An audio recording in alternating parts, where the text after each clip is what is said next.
Bismillahirrahmanirrahim. Kali ini saya akan membacakan hasil diskusi dari kelompok 3, yaitu tentang analisa kasus dilema etika oleh kelompok 3 CGP Angkatan 9 kelas 10 Kabupaten Lebak. Fasilitator yaitu Ibu Diah Sintorini SPD MPD, pengajar praktik Bapak Rahmat Haidir SSIT MMPD, dan Ibu Aswar Swartini SPD.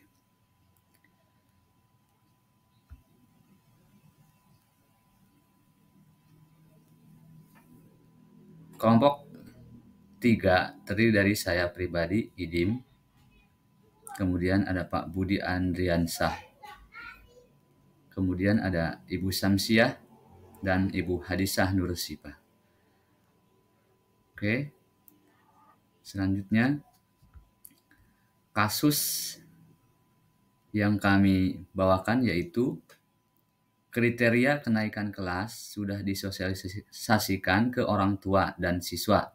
Namun demikian, masih ditemukan siswa yang tidak memenuhi kriteria tersebut, yaitu siswa yang memiliki prestasi di bidang tertentu namun tidak memenuhi kriteria kenaikan kelas dalam hal akademik, yaitu nilai yang tidak tuntas di beberapa mata pelajaran diakibatkan dari belum lancarnya membaca.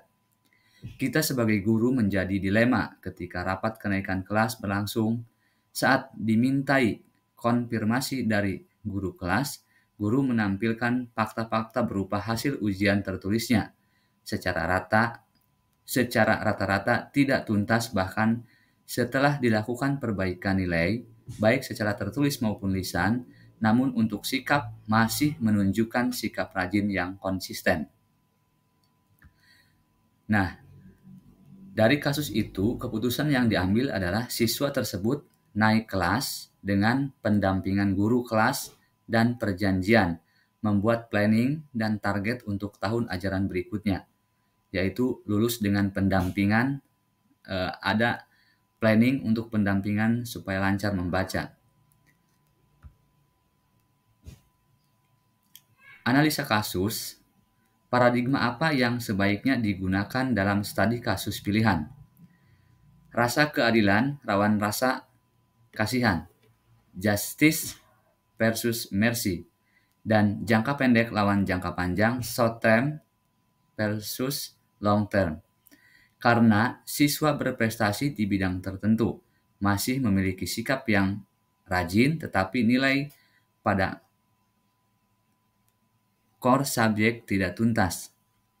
Namun, harus menegakkan keadilan terhadap peraturan kriteria kenaikan kelas dan kasihan mengenai masa depannya, sehingga membuat pengecualian dengan alasan kemurahan hati dan kasih sayang.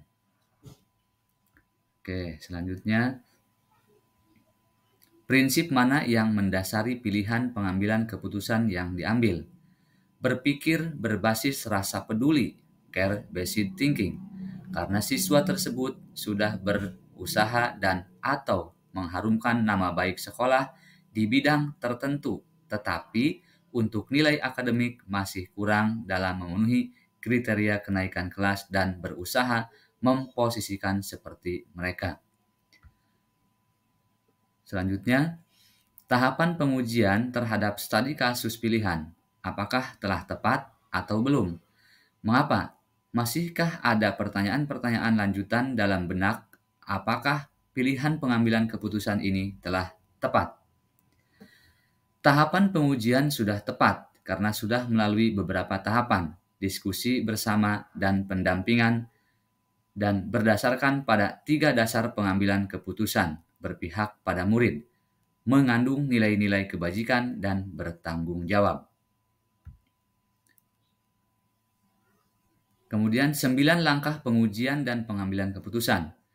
Mengenali nilai-nilai yang bertentangan. Peraturan kenaikan kelas diutamakan memenuhi kriteria kenaikan yang sudah ditentukan, salah satunya nilai pengetahuan yang memenuhi KKM. Sementara nilai anak tersebut di bawah KKM, tetapi di sisi lain siswa tersebut berprestasi di bidang lain, yaitu di bidang olahraga. Kemudian kedua, menentukan siapa yang terlibat dalam situasi ini. Pertama, kepala sekolah, kedua siswa, ketiga guru, dan wali murid. Ketiga, kumpulkan fakta-fakta yang relevan dengan situasi ini. Data nilai yang belum tuntas, hasil observasi dari guru yang mengajar siswa tersebut, serta bagaimana attitude dan keseharian siswa. Informasi ke wali murid. Jadi, attitude siswa tersebut adalah baik ya, sebagai bahan pertimbangan. Kemudian keempat, pengujian benar atau salah meliputi A. Uji legal. Ini bukan perbuatan melanggar hukum. B. Uji regulasi atau standar profesional. Tidak ada kode etik profesional yang dilanggar. Semua hal sudah berjalan sesuai kode etik profesionalisme guru. C. Uji intuisi. Satu sisi tentang prestasi, satu sisi tentang rasa peduli atau kasihan. D. Uji publikasi. Ketika hal ini dipublikasi, nyaman-nyaman saja karena situasinya benar. Uji panutan atau idola. Karena kepedulian panutan saya yang tinggi, maka kemungkinan akan mengambil keputusan yang sama. Pada poin 5, pengujian paradigma benar lawan benar. Paradigma mana yang terjadi di suatu situasi ini? Rasa keadilan lawan rasa kasihan. Justice versus mercy. Dan jangka pendek lawan jangka panjang, short term dan long term. Melakukan prinsip resolusi ya, bagian ke-6. Prinsip penyelesaian dilema, mana yang akan dipakai? Berpikir berbasis rasa peduli, care-based thinking, berpikir berbasis hasil akhir, end-based thinking. Oke, poin ke-7, investigasi opsi trilema.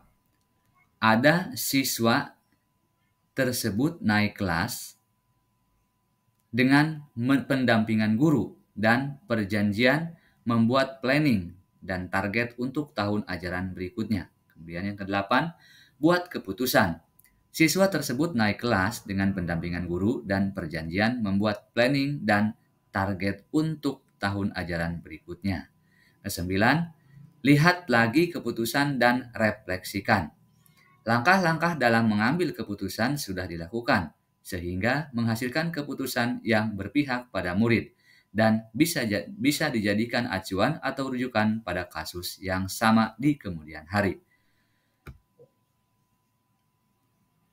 Nah, ini daftar tugasnya berupa daftar checklist, semuanya ada.